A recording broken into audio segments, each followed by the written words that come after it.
Hello everyone, my name is Alisha Parveen.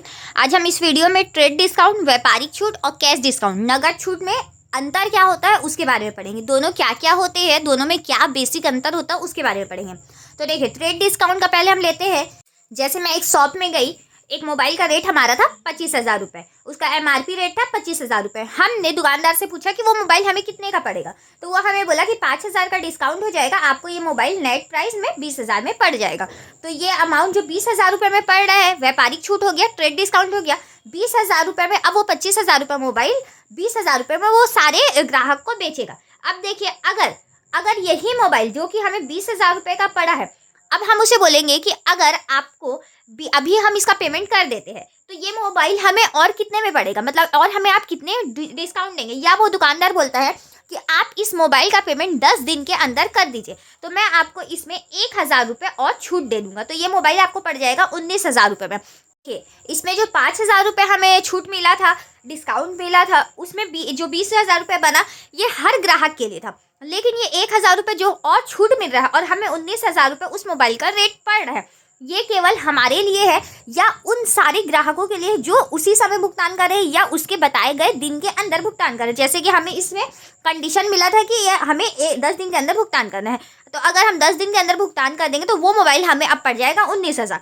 और दूसरा point क्या है कि व्यापारिक छूट या ट्रेड डिस्काउंट का डिस्काउंट खाता हम नहीं खोलते हैं जनरल एंट्री में या खाता बही में, और इसमें कैश डिस्काउंट या नगद छूट का जो डिस्काउंट हमें मिलता है उसका हमें खाता बही में और जनरल एंट्री में दोनों में खोलना पड़ता है। तो कैश डिस्काउंट नगद छूट किसके द्वारा दिया जाता है? विक्रेता के द्वारा इसमें भी दिया जाता है। ये क्यों दिया जाता है? तो ये हम क्रेता से जल्द भुगतान प्राप्त करने के लिए देते हैं। इसका हम लोग लेखा जनरल एंट्री में करते हैं। इसमें बट्टा खाता डिस्काउंट अकाउंट खुलता है।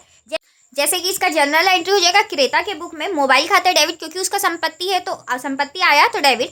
और यहाँ पे उधार खरीद रहे हैं हम, ट्रेड डिस्काउंट उधार में चल रहा है, तो यहाँ पे उधार जिससे हम खरीद रहे, विक्रेता का नाम राम है, तो राम का खाता क्रेडिट कर दिए। तो ये तो हमारा क्रेता में जनरल एंट्री।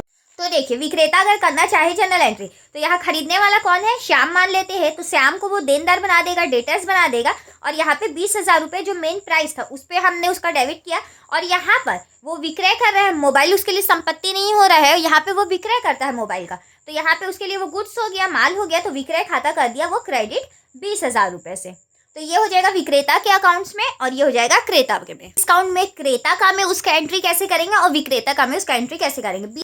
तो यहाँ पर क्रेता के लिए मोबाइल उसके लिए संपत्ति हो जाएगा, एसेट हो जाएगा, तो संपत्ति आया तो वो डेबिट करेगा पूरे 20,000 रुपये से, क्योंकि उसका मेन प्राइस तो 20,000 रुपये उसे पड़ा था, लेकिन उसे 1,000 रुपये जल्द भुगतान करने के बदले में 19,000 रुपये वो अमाउंट पड़ा, 1,000 रुपये डिस्काउंट के तौर पे, तो उसके पास से रोकड़ गया, कैश गया 19,000, तो उतना में से वो क्रेडिट किया। अब यहाँ पे अगर उसे 1,000 डिस्काउंट नहीं मिलता तो वो कितना रुपये पेमेंट करता? 20,000।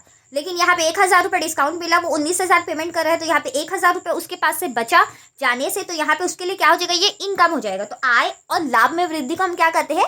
क्रेडिट। तो यहाँ पे वो 20,000 डेबिट, 19 क्रेडिट और 1,000 क्रेडिट, ये दोनों मिलके 20,000 बन गया क्रेडिट में और 20,000 रुपये डेबिट में। अब विक्रेता अपने अकाउंट्स में उसका जनरल एंट्री कैसे करेगा? उसके पास, विक्रेता के पास 19,000 रुपये रोकड़ के तौर पे आएगा, 1,000 रुपये उसने बट्टा दिया, और यहाँ पे विक्रय खाता उसने 20,000 रुपये से टोटल क्रेडिट किया। रोकड़ उसके पास संपत्ति है बोल के आया तो वो 19,000 से डेबिट किया। बट्टा यहाँ पर उसके लिए व्यय हो जा रहा है, अगर वो बट्टा नहीं देता तो उसे 19 की जगह 20 मिलता, 1,000 रुपये एक्स्ट्रा मिलता, लेकिन उसने यहाँ पे उसे बट्टा डिस्काउंट दिया है, तो हमारे यहाँ पे व्यय हो जा रहा है विक्रेता के लिए, तो व्यय और हानि में वृद्धि को करता है डेबिट। तो यहाँ पे 1,000 डेबिट और विक्रय खाता पूरे अमाउंट से 20,000 रुपये क्रेडिट।